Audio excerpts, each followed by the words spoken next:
저는 공부 자체가 타고나야 된다고 생각하거든요. 공부에 사용하는 그런 재료도 여러 가지잖아요. 집중력도 있어야 될 거고, 수학적으로 이해하는 능력도 있을 거고, 아니면은 암기력도 있을 거고, 그런 여러 가지 능력, 타고난 능력들의 조합이 공부를 만든다고 생각하거든요. 그러니까 이게 말이 안 되는 게, 한국 입시 이 형태가, 그리고 사회에 사람들이 진출했을 때 대우해주는 어떤 그 대우의 온도 자체가 말이 안 되는 게, 공부는 일단 유전입니다. 저는 그렇게 생각해요. 당연히 어떤 여러 가지 기질에 따라서 그게 다르지만은, 어떤 사안을 두고 그거를 바로 이해하는 애들이 있고, 자연스럽게 그게 이해가 가는 애들이 있고, 그거를 몇 시간 동안 억지로 이해하려고 노력했을 때 이해되는 애들이 있어요. 어떻게 그 두 명을 가지고 똑같은 시험지를 가지고 시험을 칩니까? 당연히 뭐 경제적으로나 어떤 뭐 효율성으로나 얘들한테 몰아주는 게 낫겠죠. 그러니까 타고난 애들에 맞춰서 하는 게 낫겠죠. 근데 대부분의 사람들은 그렇지 않다는 거고요.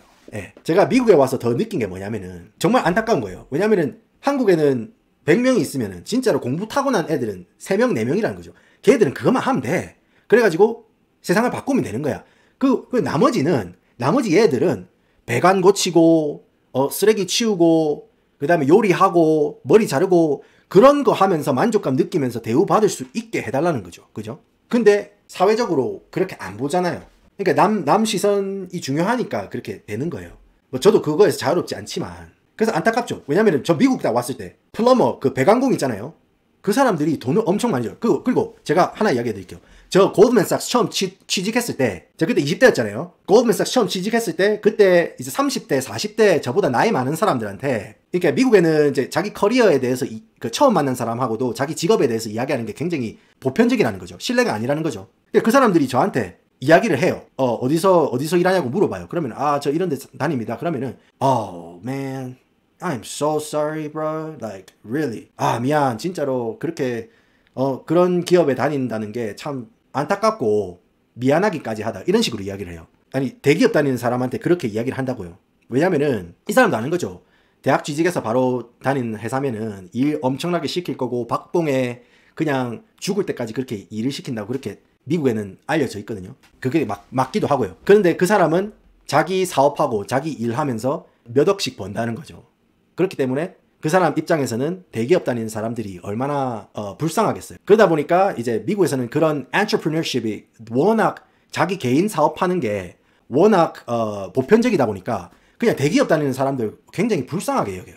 왜냐면 어쨌든 남을 위해서 일을 하는 거잖아요. 뭐 대우가 얼마나 좋건 돈을 얼마나 받든.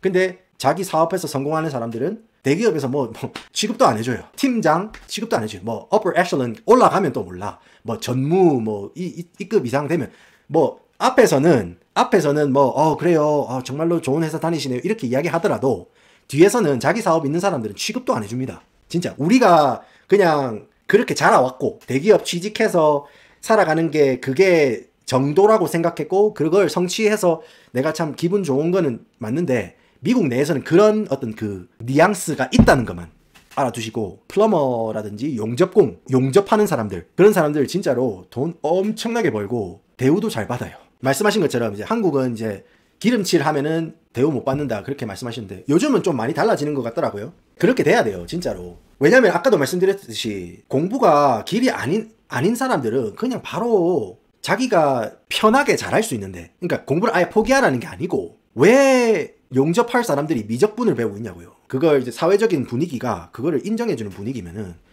그 사람들은 진짜로 열정을 다해서 하겠죠. 그러니까 재료역학이라든지 아니면은 그거 용접으로 인해서 응용되는 거라든지 그러니까 열역학 뭐 이런 거 하면은 열역학이나 이런 거 하면 또 수학 배울 거 아닙니까? 그쪽으로 학문 쪽으로 가는 사람들은 또 모르겠는데 그거를 이제 숙련하게 그러니까 필드에서 직접 몸으로 부대끼면서 배울 수 있는 그런 게 있다는 거죠. 그런 촉이라든지 그런 경험이라든지 그런 게 있는 건데 무조건 이걸 자격증도 또 공부를 또 해야 되니까 공부하는 건 좋아요. 근데 그거에 너무 치중돼 있다는 거죠. 그러니까 경험보다는 공부 쪽으로 그렇게 몰아가니까 그게 문제라는 거지. 그러니까 미국에서는 그러니까 공부가 적성에 안 맞잖아요. 그러면 얘들은 진짜로 진취적인 애들은 이게 공부를 잘한다고 해서 똑똑한 게 아닙니다, 여러분들. 지혜로운 거랑 똑똑한 거랑 또 다른 거거든요. 그러니까 공부를 못하더라도 지혜로운 애들이 많잖아요.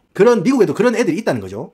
그러면은 공부가 내가 일이 아니다. 그러면은 얘들이 15살, 16살 되면은 면허를 따거든요. 그러면은 운전해가지고 공사장에 갑니다. 공사장에 가가지고 굴삭기 있죠. 굴삭기 그거 일을 배웁니다. 그래가지고 학교 마치고 그 공사판 가가지고 굴삭기 그때부터 배우고 그래가지고 졸업하면은 바로 굴삭기 전문직으로 취직을 합니다. 그렇게 해서 학자금 돈 빌릴 필요 없이 학자금에 빚더미에 앉을 필요 없이 그런 식으로 자기 일 터득해가지고 고등학교 졸업하자마자 바로 굴삭기 전문직으로 일을 하면서 돈 벌고 그러면서 경험 쌓아가지고 사람 인맥 갖춰가지고 나중에 20살 중반쯤 되면은 창업을 합니다. 그렇게 창업을 해가지고 밑에 사람들도 고용하고 그런 식으로 순환이 되는 시스템이에요.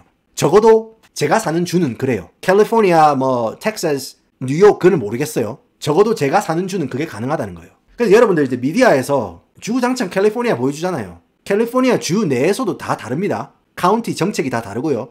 뭐 뉴욕 보여주잖아요. 그게 다가 아니라는 거예요. 뭐 실리콘밸리, 뭐 구글이 어떻다, 뭐 페이스북이 어떻다 그게 다가 아니라는 거예요. 진짜 미국은 교외 지역 그리고 중소도시 거기 사람들이 다 모여가지고 만드는 게 진짜 미국이거든요. 그러니까 진짜 미국은 그런 식으로 entrepreneurship이 많아요. 조그만한 자영업자들 그런 사람들이 미국을 만드는 거거든요. 그래서 항상 이제 미국 정치인들이 이야기하는 게 small business owners are backbone of our economy 이래요. 그게 무슨 말이냐면 그렇게 소규모로 자영업하는 사람들이나 그런 사람들이 우리 미국 경제의 중추 역할을 한다. 그런 이야기를 항상 하거든요. backbone economy. 예. 미국에서는 진짜로 소자본으로 자기 사업을 시작하는 사람들이 엄청나게 많아요. 엄청나게 많아요. 그거를 또 우대해주는 거. 재밌는 게 뭔지 아십니까? 미국에는 어떤 문화가 있냐면은 supporting local business라는 게 있어요. 같은 값이면 우리 지역 사람이 운영하는 지역 상공인들을 도와주자. 이래가지고 지역에서 사람들이 만약에 그 양봉장이라든지 꿀 재배하는 거 있잖아요. 미국의 거대 대기업이 운영하는 그 꿀 생산하는 그런 기업이 있을 거 아니에요. 그 사람들 거 사주지 말고 우리 지역에서 직접 양봉하고 재배하는 소규모 기업체에 우리가 도와주자. 그런 식으로 이제 홍보를 각자 알아서 해주고 그런 식으로 다 도와줍니다. 그런 시스템이 미국엔 잘 돼 있어요. 적어도 제가 살고 있는 유타주는 그렇다는 겁니다.